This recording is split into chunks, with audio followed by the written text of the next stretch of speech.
Alat ini namanya yaitu bidireksional, di mana yang merubah arus AC menjadi DC. Sebaliknya juga kalau pada saat malam hari dia arus DC menjadi AC. Setiap pengisian biasa ada beban tiba-tiba, tergantung dari pemakaian masyarakat juga. Jadi makanya kita tetap pantau. Banyak lingkup pelatihan yang seperti pemahaman yang kami juga diberikan. Seperti ini hasilnya yang ada di sana, dia tuh kerosi. Alhamdulillah setelah dilakukan pembersihan.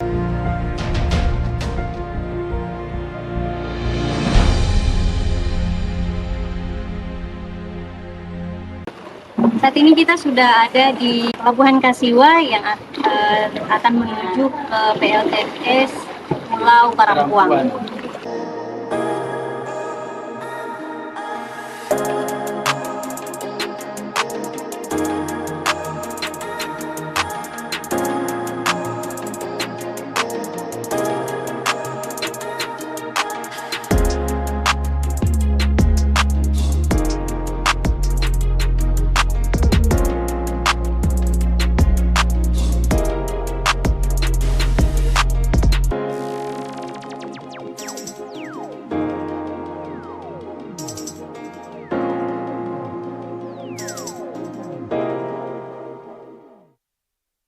Ya teman-teman Koko, saat ini kita sudah berada di ruang power house dari PLTS Pulau Karampuang, Kabupaten Mamuju, Provinsi Sulawesi Barat. Nah, kita akan ditemani oleh Bapak Askari untuk melihat-lihat bagaimana sih proses yang betul dan baik untuk mengelola PLTS. Nah, di sini ada disiapkan visi serba ini dijadikan sebagai monitoring. Monitoring ini di mana kita bisa mengetahui dari 4 titik PLTS yang ada di Pulau Karampuang. Seperti itu. Yang penting tergantung dari jaringan internet itu yang kita gunakan. Seperti itu. Ini kalau kita lewat monitoring sistem, PLTS ini menggunakan jaringan internet juga. Supaya bisa kita membaca bahwa di pusat pun bisa membaca, bisa melalui kontrol langsung mengetahui kondisi PLTS. Dan untuk lebih jelasnya kita akan masuk di bagian peralatan yang sangat utama. Alat ini namanya yaitu bidireksional, di mana yang merubah arus AC menjadi DC. Sebaliknya juga kalau pada saat malam hari dia arus DC menjadi AC. Kalau DC apa Pak? Kalau DC dia ke aki untuk menampung. Nah, dari itu. Jadi nanti dari DC baru dia ke arus listrik beban seperti itu pada saat malam hari. Nah, ini alatnya bidireksional. Yang biru ini katakan inverter. Inverter yang mengubah arus dari PV modul yang arus DC menjadi AC, yang fungsinya ini ada 2. Satu untuk langsung ke beban pada saat siang hari, dan satu untuk menyimpang ke bidireksional yang penyimpang aki untuk digunakan pada saat malam hari. Seperti itu. Untuk tenaga surya, ya tergantung sebenarnya dari maintenance ataupun operator dalam jangka waktu PLTS itu masing-masing. Seperti itu. Nah, di sini langkah awal dari PV modul ini ada panel PDCC. Panel PDCC ini yang dari modul aliran DC masuk ke sini, ke AC. Kalau cara perawatan alatnya Pak? Perawatannya kita akan tetap pantau karena setiap PLTS punya operator. Operator di mana dia tiap hari melakukan maintenance, pengecekan juga. Supaya kita tahu bahwa karena setiap pengisian biasa ada beban tiba-tiba, tergantung dari pemakaian masyarakat juga. Jadi makanya kita tetap pantau. Jadi memang harus selalu terpantau ya Pak, jangan sampai ada kerusakan alat atau. Ya alhamdulillah operator untuk PTKMD selama berjalan ini kita sudah dilakukan pelatihan. Sebelum melakukan ini pelatihan selama 12 hari oleh PT SKI, langsung dari MCI dibentuk dan sebagai operator di PTKMD. seperti itu. Kalau masyarakat sendiri Pak banyak yang mau ikut pelatihannya? Nah, ini kalau masalah pelatihannya dikhususkan untuk karyawan yang sudah terpilih, seperti itu. Karena karyawan di di PLTS ini dalam mayoritas adalah asli Pulau Karampuang, dikhususkan seperti itu. Jadi memang melalui seleksi beberapa tahapan sehingga muncullah ada 12 karyawan. Itu yang PLTS ini 12 karyawan. 12 karyawan. Semuanya asli Pulau asli Karampuang Karampuang. sendiri. Jadi disitulah dilakukan pelatihan selama 12 hari. Kalau yang di sini panel distribusi. Seperti sekarang ini kan kita melakukan pemadaman. Waktu pada saat pengisian, ini kan pada saat di off kan seperti ini, dia menggunakan fuse yang 100 ampere untuk ke beban masyarakat. Kalau kita mematikan aliran, sisa dinyalakan yang poros, kita tinggal pasangkan 3 saja. Untuk ke masyarakat kita matikan untuk mengurangi beban pada saat penggunaan matahari pengisiannya seperti itu. Jadi ini sementara off Pak? Ini sementara off untuk ke beban dia ke masyarakat. Tapi untuk power house tetap harus nyala ya Pak? Tetap dinyalakan. Dilakukan off ini karena sementara hujan atau? Sementara dalam kondisi cuaca memang tidak bersahabat seperti itu, hujan.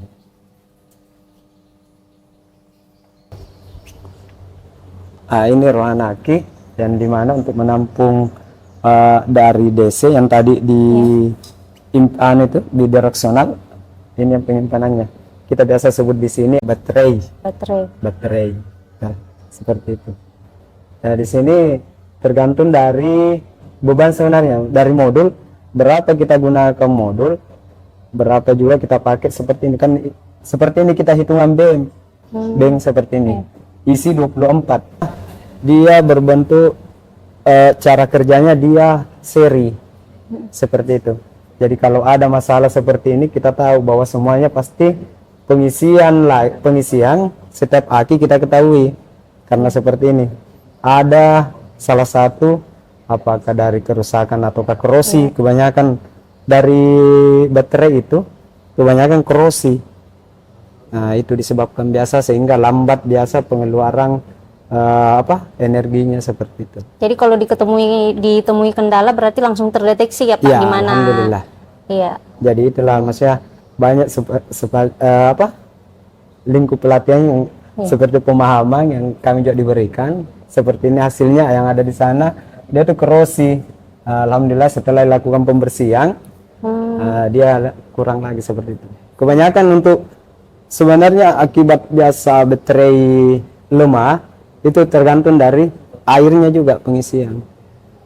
Kalau dia sudah rendah berarti harus diperhatikan juga. Tidak bisa sampai ini dibawa dari minimalnya. Harus batas pengisian harus max juga. Ya. Kalau dia sudah sampai seperti ini bisa menyebabkan dari 24 ini bisa jadi drop. Satu saja yang bermasalah drop semua. Seperti itu. Nah, kalau ini fuse dari aki baterai. Jadi kalau ada kejadian apakah korslet, kita matikan dulu ini supaya tidak ada strom yang bisa masuk seperti itu. Betul-betul alatnya dijaga ya Pak? Dijaga. Dalam bentuk maintenance-nya kita tetap melakukan langkah tahapan apa yang dilakukan sebelum kita melakukan sesuatu. Karena jujur waktu Karampuang ini ada, masa PLTS ada beberapa pelatihan mulai dari tekniknya, mulai dari safety-nya juga. Nah teman-teman Kopel, tadi kita sudah lihat yang ada di power house, ruangan power house. Saat ini kita akan lihat panelnya seperti apa. Oke. Sekarang kita ada di PV modulnya. Dan di mana PV modul ini yang menghasilkan tenaga listrik per hari, yang aliran DC. Di sini dikatakan biasa seperti ini. Kalau dalam satu ini katakan arai. Ini arai. Isinya ada 16. Satu arai isi 16 seperti itu. Kapasitas energi yang didapatkan itu kurang lebih 640 seperti itu. Jadi di sini biasa kalau kendala biasa kalau ada masalah setiap modul pasti kita tahu karena di sini susunannya tetap kita menggunakan seri. Seperti itu seri. Jadi di sini kalau pengisiannya dia ada shading, biasa dikatakan shading, tertutupi seperti ini, hasil dari 16 modul bermasalah. Seperti itu. Pasti di bawah normal. Jadi tiap hari kita melakukan maintenance juga pengukuran lewat panelnya ada dikatakan JPPA. Jadi kita ketahui bahwa kondisi modul hari ini seperti ini ataukah ada masalah seperti itu. Di sini ada 4 titik, salah satunya yang paling terbesar di sini di PLTS 1. Titiknya di Dusun Karampuang. Yang 2 itu di Karayang, yang 3 di ujung Pulau Wisata, yang keempat Bonelangka, Karampuang 2. Jadi yang terbesar itu salah satunya ini. Dari mensuplai listrik dari 225 KK dari 3 dusun seperti itu. Jadi kapasitas memang di sini yang paling terbesar ada 200 lebih peak di sini. Secara total 800 lebih ya. 500-an karena dia setiap yang paling terendah PLTS 2 dia cuma 150 seperti itu kapasitasnya. Jadi memang di sini PP modul semua ada sekitar 1000 lebih jumlah keseluruhan dari PP modul. Kalau dari PLTS 4 PLTS 2 cuma 600, PLTS 3 dia 800. Kalau di ujung Bonelangka dia 6,5 seperti itu. Jadi sebenarnya tergantung dari kapasitasnya juga. Ya, saat ini saya sudah berada di rumah salah satu warga di Pulau Karampuang bersama Ibu siapa? Ibu Rosma. Ibu Rosma. Ibu, ini terkait PLTS yang ada di Pulau Karampuang. Ini kita untuk mengetahui apa saja sih manfaat-manfaat PLTS ketika ada di pulau ini. Tapi untuk sebelum itu, sejak kapan sih Ibu memulai untuk menggunakan PLTS ini? Ya, sejak pertama di sini PLTS berjalan, kita sudah mulai memakainya. Jadi memang mulai dari awal Ibu sudah sebagai pengguna ya? Iya. Nah, kemudian sebelum ada PLTS ini Bu, bagaimana Ibu untuk melakukan penerangan dan sebagainya? Ya, penerangan pakai pelita. Kalau dulu kan ada mesin genset. Kalau sudah menikmati itu jam 10 malam ya kita sudah gelap pakai pelita. Pakai pelita. Oh, jadi memang PLTS ini sangat membantu. Iya, sangat membantu warga ya Bu ya. Nah, kalau pendapat Ibu sendiri mengenai keberadaan PLTS ini di pulau Ibu? Ya, alhamdulillah saya sangat bersyukur karena dulunya kita gelap, sekarang kita sudah terang benderang. Kalau untuk mendapatkan ini Bu, apa diberikan secara gratis oleh pemerintah atau mekanismenya seperti apa? Ya gratis karena cuma yang kita pemakaian kita tokennya saja kita beli. Tokennya berarti dibeli ya Bu kalau tokennya sendiri. Kalau untuk harga token sendiri Bu, biasanya? Ya enggak banyak, paling 50.000. 50.000 itu bisa biasa Ibu gunakan 1 bulan. Oh, per bulan 50.000. Kalau menurut Ibu 50.000 untuk per bulan itu Ibu merasa berat tidak dengan tidak? Oh, berarti memang ini cukup ya Bu? Cukup 50.000 untuk warga setempat. Nah, kalau untuk ini Bu, apa masalah yang biasa Ibu dapatkan terkait dengan suplai aliran listrik ini? Kalau masalahnya, kalau bagi saya tidak ada, karena kita tahu kan ini kita tahu ini kan tenaga surya. Kalau memang waktu begini hujan ya, yang jelas mengerti. Mengerti.